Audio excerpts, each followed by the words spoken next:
Mesdames, Mesdemoiselles et Messieurs, merci de suivre la télévision en Nostra 24 pour vous informer. Bienvenue au compte de ce journal. Le ministre de la Sécurité publique et de l'immigration, Idriss Dokoni Adiker, accompagné d'une forte délégation, séjourne à Alger, en Algérie. Le premier responsable de la sécurité tchadienne est allé discuter de la sécurité avec son collègue de l'intérieur et des collectivités locales. Il a été aussi question de renforcement des relations entre le Tchad et l'Alger. Faisons le point avec nos confrères de la télévision nationale. L'Algérienne général Idriss Dokoni Adiker est venu parler sécurité.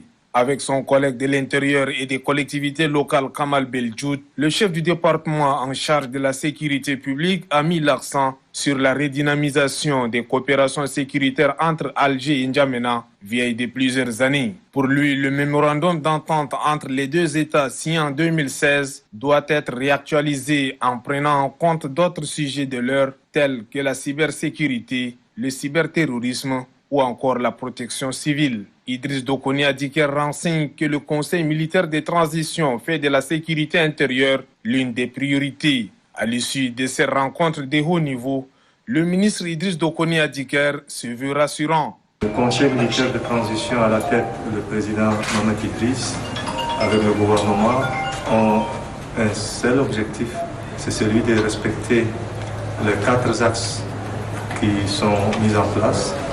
Et tout cela nécessite la mise en place, effectivement, d'un système sécuritaire intérieur. Et c'est le département que je dirige. Je voudrais, à travers cette visite, voir dans quelles conditions les ministères de l'Intérieur et des collectivités puissent nous accompagner dans ces démarches que nous avons mises en place. Cette visite d'Alger, à en croire les deux ministres, marque un tournant décisif dans la relance des coopérations sécuritaires entre les deux pays frères et en plusieurs défis en commun. Le ministre était assisté de l'ambassadeur du Tchad en Algérie, Mokhtar Ouadab, et de l'inspecteur technique chargé des missions, le commissaire divisionnaire de police Adam Mohamed Azi. Le monde célèbre ce 14 juin la 19e édition de la Journée mondiale du donneur de sang, placée sous le thème « Donner son sang, un acte de solidarité, rejoindre le mouvement et sauver des vies ». À ce sujet, la secrétaire d'État à la santé publique, Baïdé Didier de Kandji, Francine, a fait une déclaration que je vous invite à la suivre au micro de nos confrères de l'ONAMA. La Journée du donneur de sang a été instituée en 2004 par l'Organisation mondiale de la santé afin de mettre en exergue l'importance du don de sang dans la vie humaine, mais aussi de vulgariser la culture de ce geste humanitaire simple, combien indispensable pour sauver des vies. C'est à cet effet qu'il a été retenu pour cette 19e édition le thème suivant: donner son sang, un acte de solidarité. Rejoindre le mouvement et sauver des vies. Ce thème, qui sert de slogan mobilisateur, vise à faire prendre conscience à chacun et à tous, sans exception aucune, de l'importance du besoin réel en sang et en produits sanguins sûrs et disponibles en permanence pour sauver des vies. La célébration de la Journée mondiale du donneur de sang de cette année traduit également la reconnaissance solennelle du mérite de tous ceux qui se sont engagés à sauver des vies par le don de sang volontaire. C'est aussi une occasion pour inviter toutes les Tchadiennes et tous les Tchadiens à rejoindre la famille des donneurs bénévoles de sang dans un élan citoyen soutenu par la générosité et la solidarité. Je saisis cette occasion pour exprimer à tous les donneurs volontaires et bénévoles du Tchad, au nom des plus hautes autorités de la transition, la reconnaissance de tout le peuple tchadien. Et puis, cérémonie de remise des kits constitués d'équipements de retransmission publique du prochain dialogue national inclusif au comité d'organisation du dialogue national inclusif CODNI. C'est une initiative du système des Nations Unies pour le développement PNUD. La cérémonie a eu lieu ce 14 juin 2022 dans l'enceinte du CODNI et a vu la présence de plusieurs personnalités. Donatien Rakindang nous fait le point.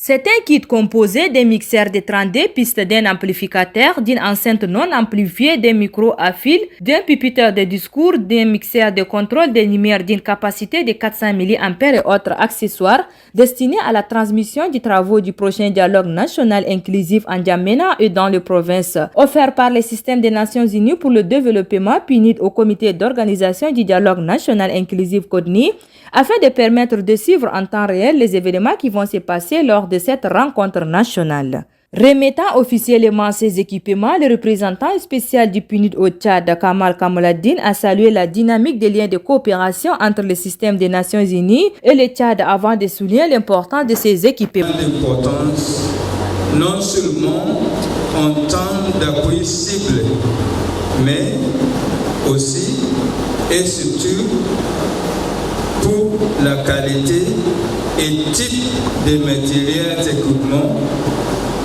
qui pourrait contribuer à renforcer le caractère inclusif du dialogue national inclusif. Je voudrais saluer la dynamique et l'excellente collaboration entre le CODNI et l'équipe du PNUD qui a permis l'identification et le choix de ce type de besoins à appuyer. C'est aussi le lieu de saluer votre leadership, Monsieur le ministre, en qualité de président du CODNI, dans l'attente de ce résultat. Monsieur le ministre, distingué invité, la prochaine cérémonie de transfert officiel de ces équipements, je le disais tantôt, revêt une importance capitale, car elle permettra à la fois aux participants et participantes.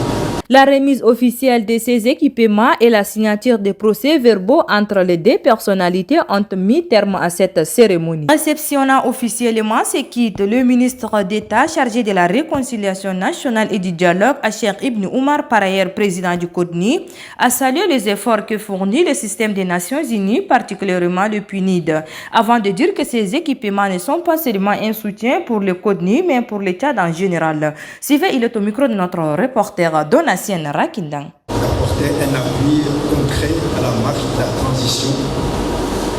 Et cela entre dans une longue série d'aides, d'appui matériel, technique, divers au gouvernement tchadien, au-delà même de la transition. Donc aujourd'hui, cet appui, comme vous l'avez vu dans la présentation, consiste essentiellement en des équipements audiovisuels pour la sonorisation du palais du 15 janvier qui, comme vous le savez, doit accueillir la prochaine conférence du dialogue national, plus l'écran géant pour permettre à certains publics de suivre en dehors de la salle.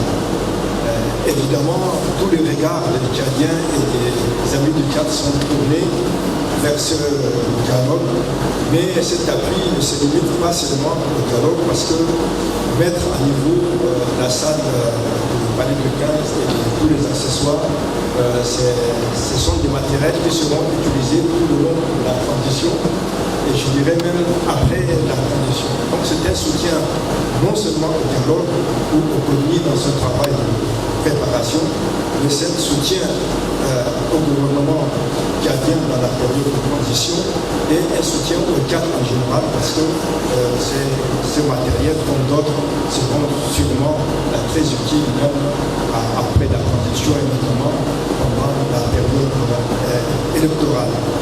Et cela, comme je le disais, entre dans une série de gestes concrets réalisé par le PNUD dès les premiers jours de l'annonce du décès du maréchal sur le champ d'honneur de son décès et la mise en place du gouvernement de transition. Le PNUD a été parmi les premiers, je pourrais même dire le premier, à manifester de façon concrète sa disponibilité et son appui au processus de transition dans cette contexte aussi difficile.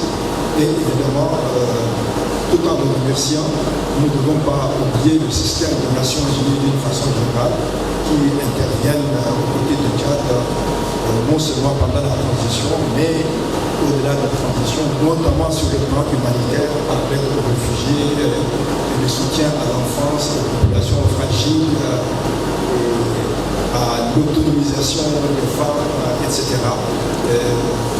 Donc c'est dans l'ensemble de la coopération entre le cadre et les systèmes des Nations Unies et la communauté internationale en général qui trouvera aujourd'hui un épisode particulièrement marquant.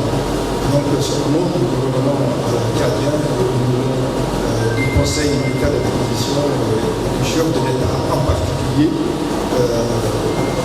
qui, comme vous le savez, tient beaucoup à la réussite du dialogue et du processus de transition au nom de l'institution tchadienne. Donc, je vous remercie. Et sur ce, c'est referme cette édition. Merci de l'avoir suivi. Au revoir et à la prochaine, Inch'Allah.